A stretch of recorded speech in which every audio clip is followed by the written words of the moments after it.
Welcome back to the greatest game show of all time, where we are watching Angola attempting to survive. Now, will they survive? Who knows? But all we do know is that there is a battle right now for the Victorian area. Whoever comes out on top of that may just be Angola's next big rival in the region, because let's be honest here, Lunda is just not going to make it in the world. It's just not. They might as well just give up at the moment. And Kilwa is also a growing power. They are massive on all fronts, almost taken all of Madagascar, and is slowly pushing the Ajaron up to Ajaron. Now, will they actually make it to Ajaron? Who knows? They may not. They may just go to a gas station on the way there. Who knows? I do know is that Angola is having a lot of vassal issues with noble rebels over here, and then a rebel stack that popped up in Soyo. Will they be able to stop all these rebels? Maybe not. They have very low manpower, and they lost a fort. So already, Angola, right off the bat, not looking too good. They do have a whole lot more forts than what they used to. By that I mean one more fort, because they got the or wait, no. No, they still have two. So they have one, two, three, four forts now, and looking very, very good. Still, though, will they be able to survive? Will they not be able to survive? Will these Wuhan separatists take it back Paraguay? Who knows? Who knows? But there is one thing that we do know, and that is Lunda will not survive. Get that out of everyone's mind. Lunda, no. Lunda is not surviving. They're done. They are done. Okay. Apparently Lunda does have a chance. Somehow they just got Kanagisha. Somehow I have no idea. Probably a rebel stack appeared and then just took it. That is the best guess that I have. I mean, there's no way that Lunda could have won a war, and the entire Angolan army has been just shadowing this 18,000k army the entire time, waiting for their manpower to slowly get up. So, I don't know how Lunda did this. Unless they're magic. Is Lunda magical? Lunda must be magical.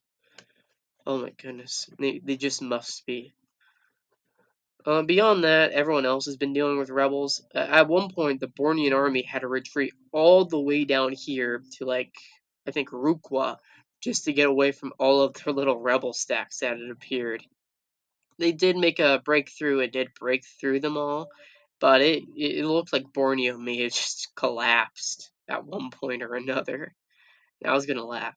Or I was laughing, actually. And poor Burundi has also been shadowing their own army of 10,000. They did get up to 8,000, and they still have plenty of manpower. So I would expect them to be able to get up above 10,000. I just don't know if they're willing to do that at the moment, because going over your army limit could cause a lot of bad effects to happen to Burundi, and they may not be wanting to do that at the moment. Angola, on the other hand, probably doesn't have such worries.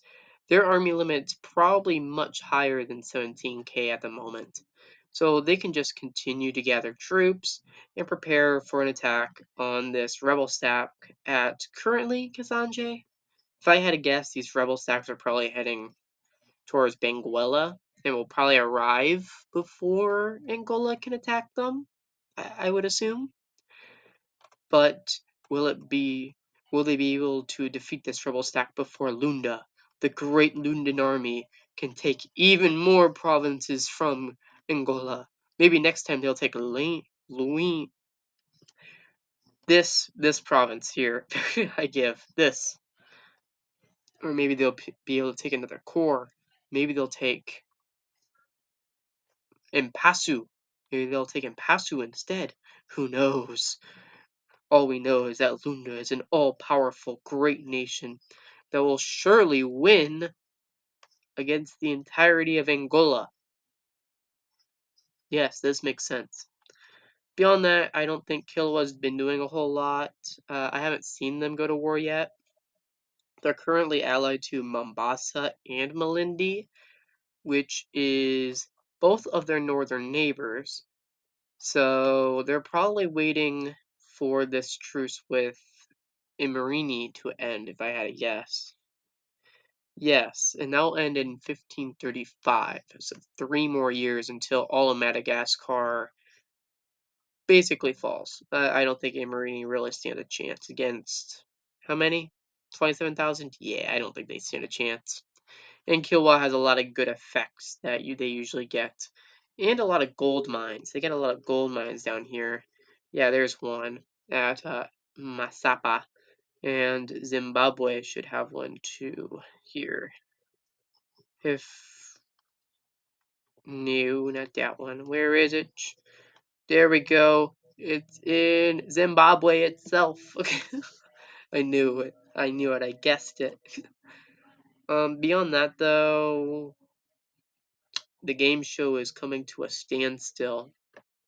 All these guys are preparing for the next Great War, which really they are great wars. I mean, there used to be like 4 or 5 different nations in this region, and now in just a series of basically one long conflict, there's now only 2. So every single time a war breaks out, it's really a great war. I mean, the last Great War here, there was like there was 3 nations. Then after that, there was like 4, because a nation got popped, or 2 nations got popped out, and now it's down to 2. So it's nations get full annexed every other war, or basically every war almost. And sometimes new nations just appear overnight. And there really is no stopping it, from what I understand. It's a never ending conflict. And really, Angola needs to deal with these rebels. It's taking too much time, Angola. Hurry your army up. Yes, hurry your army up now before I have an issue with you. Okay, so Angola did kill off all the rebels. Very nice on you, Angola. You have 11,000 soldiers now with 8,000 actual reserves. That might be good enough. Uh, that won't last you for long, though. To be honest, you should just eliminate Lunda before they become too powerful. Too powerful! But beyond that, these Buhan separatists actually, well, succeeded. They took over like half of Burundi and actually took the fort at, or have a fort at Ruguru, and that's really it. They don't really have that great of a military and probably could get put down pretty easily if I had a guess. This does give Borneo a good position to possibly attack, um, Burundi. I just don't think that they're going to take advantage of that very fast. And why does Buzinza have a level 1 fort on it? I guess they moved the fort. Yeah, they moved their fort from Nkoma to Buzinza. So they still have technically 2 forts, one level 1, one level 2. But now they have a new southern neighbor. And all of a sudden there is now 3 powers within the Victorian Lakes. Count them. 1, 2, 3. Who knows if that'll actually make a difference? Who knows? And really, it seems like Angola is going to conquer the rest of this, unless Lunda has its way.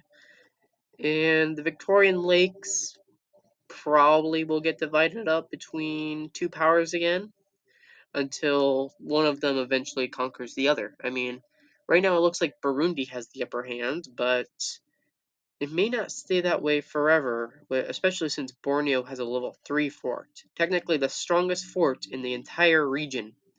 And so far, well, neither one No, neither Burundi nor Buha can actually take out a level 3 fort by themselves.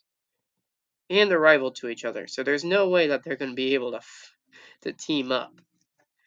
Kilwa, by its own thing, is currently at war with Imerini for the rest of this land. And really, Imerini doesn't stand any chance. They have a level 1 fort, 5,000 people, and there's already 25,000 sieging down Vato Mendri. So it's not looking good. And there's already a more powerful fort in Madagascar, from what I'm seeing. Of course, it's in the south, so it's not an immediate threat, but it does mean that they're going to have a very hard time taking over the entire island. And really, this might be the end of this part of the game show, huh? With Angola not making really any moves, only consolidating, and Burundi just dropping their entire chance at a nice clean victory against Borneo. Seems like everything's turning up Angola, except for the fact that Kilwa is going to be slowly integrating all of Madagascar, and Kilwa is almost certainly going to be a large, mighty threat in the coming future. I do wonder. Okay, Angola did come up with some ideas. They have Angolan traditions, of course, unit pride, 5% more of that. They have a nice national tax modifier, and okay, negative 5% stability cost. Not the worst things of all time. The last two, yeah, okay. Definitely could be doing better though.